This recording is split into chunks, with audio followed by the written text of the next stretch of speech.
আজকে 1 জানুয়ারি 2025 বেরিয়ে পড়েছি ছোট্ট একটা ট্যুরের জন্য।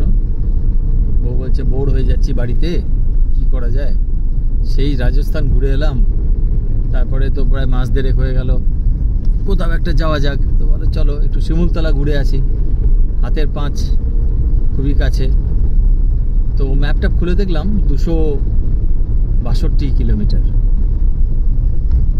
তো কালকে রাত 9:30টার সময় ঠিক করে সকালবেলা একটু দেরিতেই ঘুম থেকে উঠলাম, উঠে আমাদের বেরোতে বেরোতে 8:40 বেরিয়ে পড়লাম। আজ 1 তারিখ 2025। তো আমি তো বর্ধমান থেকে, খুব হাওয়া দিচ্ছে, খুব ঠান্ডা। তো 4 জনে মিলে, পেছনে 2টো মেয়ে এই যে ঘুমোচ্ছে, পাশে আরেকজনে একটু ঠান্ডা লেগেছে, বোধহয় দেখা যাচ্ছে না, আর এইদিকে বউ আছে।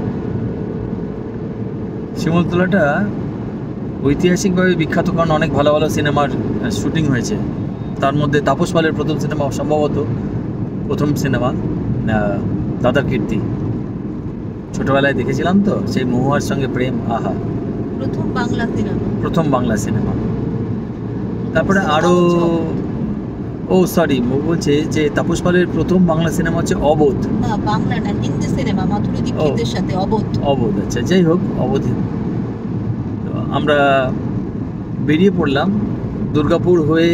3টে রুট দেখাচ্ছে, একটা জামতারা হয়ে, একটা চিত্তরঞ্জন হয়ে, আর একটা মাঝে নালা বলে একটা গ্রাম আছে। ওইটার রাস্তাটা একটু ভালো ছিল, তো ইউটিউবে একজন ভদ্রলোক বললেন যে ওই রাস্তাটা বেটার। তো সামহাও গুগল এত খারাপভাবে ডাইরেকশন দেয়, ওটা মিস করে গেলাম কীভাবে জানি না। না স্পিকারে বললো, তো বললাম ঠিক আছে, এরপরে চিত্তরঞ্জনের রাস্তাটা ধরে নেবো। আসানসোল পেরিয়ে ব্রিজের তলা দিয়ে একদিকে দেখাচ্ছে দুমকা, ওই রাস্তাটাতেও যাওয়া যায়। দুমকা হয়ে গেলে আমার মনে হয় বেটার হতো। তো সেখান থেকে না গিয়ে আমরা আরেকটু এগিয়ে ডান দিকের একটা রাস্তা ধরলাম, সেখানে দেখাচ্ছে চিত্তরঞ্জন হয়ে যেতে। ওকে, চিত্তরঞ্জনে ভালো কথা। এগোচ্ছি। ওমা, কিছুক্ষণ পরে গুগল একজনের বাড়ির বারান্দার দিকে বলছে যে বাঁ দিকটা দিয়ে চলে যাও। তাকিয়ে দেখলাম এ তো রাস্তা নেই বললেই চলে। সেখান থেকে বড় সাইকেল যেতে পারে, গাড়ি কি করে যাবে? আমাকে বারবার বলছে বাঁ দিকে টার্ন নাও, তো মহা মুশকিলের ব্যাপার। আমি বললাম ঠিক আছে। একটু আগে দেখলাম যে বাঁ দিকে একটা রাস্তা আছে, সেটা যাচ্ছে দেওঘর হয়ে, ওখান দিয়েও যাওয়া যায়। জামতারা দেওঘর সামান্য একটু বেশি হয়। পুরো রাস্তাটাই ইউটার্ন মারলাম, ঢুকে গেলাম ঝাড়খণ্ডের দিকে। তো সেইখানে ঝাড়খণ্ডের দিক বলতে আরেকটু দেরিতে ঝাড়খণ্ড আসে, ওইখানে তো ঝাড়খণ্ড শুরু হয় না। সেই রাস্তাটা সত্যি ভালো পেলাম। আমাদের চিত্তরঞ্জনের রাস্তাটা কিন্তু মোটেই ভালো নয়। অবশ্য একটা কথা বলি, শিমুলতলায় যদি আসতে হয় গাড়ি নিয়ে নয়, মোকামা এক্সপ্রেস রাত 1:30টায় আমাদের বর্ধমান থেকে, হাওড়া থেকে ওটায় আসবেন, সকালবেলা পৌঁছে যাবেন। কারণ এই যে রাস্তার কন্ডিশন দেখছি না, এর বারান্দার ওর গাড়ির মধ্যে একদম মানে অসংখ্য হাম্প। তারপর হাম্পগুলো তৈরি করেছে লাইট পোস্ট দিয়ে। এই যে লাইট পোস্টগুলো আছে না, সেগুলো ফেলে দিয়েছে, তার এদিক ওদিক কিছু মাটি দিয়ে দিয়েছে যাতে ওই ইনক্লাইনেশনটা তৈরি হয়। সে যে কী অবস্থা, মাঝে মাঝে গাড়ি দাঁড় করিয়ে দেখতে হচ্ছে যে কী করে কোন দিক দিয়ে যাব। আর রাস্তা ভয়ঙ্কর সরু, কোথাও 10 ফুট 12 ফুটের রাস্তা, স্পিডই নেই। 5 ঘন্টাটা মনে হচ্ছে লেগে যাচ্ছে 8 ঘন্টা, খামোখা খরচায়। এতে ট্রেনে আসলে ভালো। গাড়ি লং ড্রাইভে সেটাই ভালো, যখন আমরা প্রপার হাইওয়ে টোল ফল দিয়ে যাব, বেশ ভালো লাগবে। যাই হোক, আমাদের আর বেশি দেরি নেই পৌঁছাতে। এখন বাজছে 4:12। টার্গেট করেছিলাম 2টোর মধ্যে পৌঁছে যাব।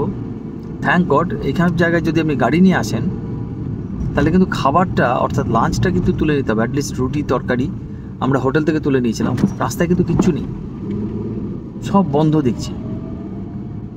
মানে হোটেল তো দেখতেই পেলাম না, যা পেলাম চায়ের দোকান সামান্য।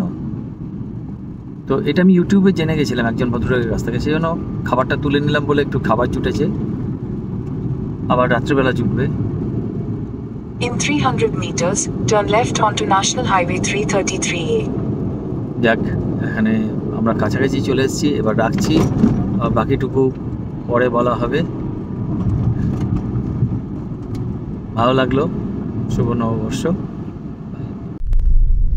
আমরা ধারারা ফলস দেখে বেরোচ্ছি। রাস্তার যা অবস্থা, মানে যা হয় প্রকৃতিতে, রাস্তার তো রাস্তাই নেই, ঠিক ঠিকানাই নেই, রাস্তাটাই নেই। আর তেমনি ঠান্ডা বাবা, কনকনে হাওয়া দেখাই যাচ্ছে। এখানে যদি কেউ গাড়ি নিয়ে আসেন, আমার মতে ইয়েতে আসবেন, ওরকম সামনে যেরকম অটোরিকশা করেছে না, ওই অটোরিকশা করে আসবেন, নয়তো গাড়ির অ্যাক্সেলের ভীষণ ক্ষতি। তবে বড় গাড়ি এইসব রাস্তায় ঢোকাটা খুব মুশকিল, কারণ এত বস্তি, এত চাপ। হ্যাঁ, কোন দিক দিয়ে গেল? এই দিক দিয়ে না? এই যে কিছু কিছু বাঁশ ঝাড়, গাছপালা, তার মাঝখানে পায়ে চলার রাস্তা, একদম ছোট্ট গাড়ি যেতে পারে এরকম রাস্তাটাই আছে। হ্যাঁ, এই যে দেখা যাচ্ছে এঁকে বেঁকে গেছে। এইসব কলোনির মধ্যে দিয়ে যাওয়া, অগুন্তি হাম্পের নামে কি করেছে, লাইট পোস্টগুলোকে ভেঙে রাস্তায় ফেলে রেখে দিয়েছে, আর তাতে একটু মাটি রেখে দিয়েছে যাতে উঠতে পারে। সে ভীষণ মুশকিলের ব্যাপার। দেখতেই পাচ্ছেন রাস্তাটা, কিছুটা অংশ পিচের রাস্তা করেছে ভালোই, তবে সেটা খুবই সামান্য। বাকিটুকু বস্তিতে একদম ঠাসাঠাসি ভিড়, বড় বড় বাড়ি। বস্তি নয় আসলে, আমার তো মনে হলো খুব পয়সাওয়ালা জায়গা, ভালোই চাষবাস করে রোজগার হয়, না তো এত প্রত্যন্ত জায়গায় থাকবে কেন? শুধু কাঠকুটো কেটে এরকম বড় বড় বাড়ি হবে না।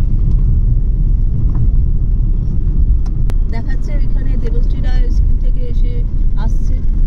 আচ্ছা, এখন শুটিং নিয়ে আমাদের আলোচনা হচ্ছে। বহু প্রাচীন সিনেমা, দাদার কীর্তি, মহুয়া, সে মহুয়ার বেঁচে নেই, 29 বছর বয়সে আগুনে মারা গেছেন। তাপস পালও চলে গেছেন। তো আমরা তাদের স্মৃতি বিজড়িত শুটিংওয়ালা জায়গা, এবং তরুণ মজুমদার নাকি প্রায় এখানে আসতেন, সস্তা ছিল তো সেই জন্য আসতেন, নাকি প্রকৃতির ভালোবাসায় আসতেন কে জানে। তবে আসাটা এখনও চাপের, বেশ ঝামেলা, যদিও ভালো ট্রেন হয়েছে। আর রাস্তা তো আর বলার নয়।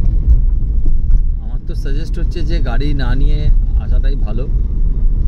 সামনের যে অটোতে ভদ্রলোক যাচ্ছেন, ওরা অ্যাকচুয়ালি গাড়ি নিয়ে এসে ফেসে গেছেন, বলছে যে গাড়ি না নিয়ে আসলেই বোধহয় ভালো হতো, তাই আজকে উনি অটো করে নিয়েছেন।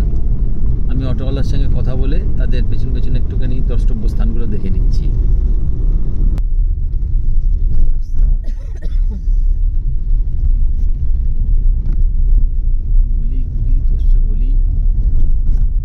অভিজ্ঞতা বটে। কালকে আসার সময় আমরা এই ধরনের রাস্তার ওপর দিয়ে মধ্যে দিয়ে এসেছি, জানেন, ভাবা যায় না।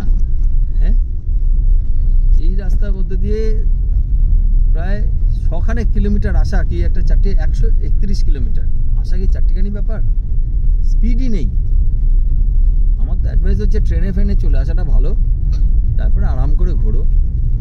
এবারে গাড়ি চালানোর জন্য তো বড় ভালো ভালো জায়গা আছেই।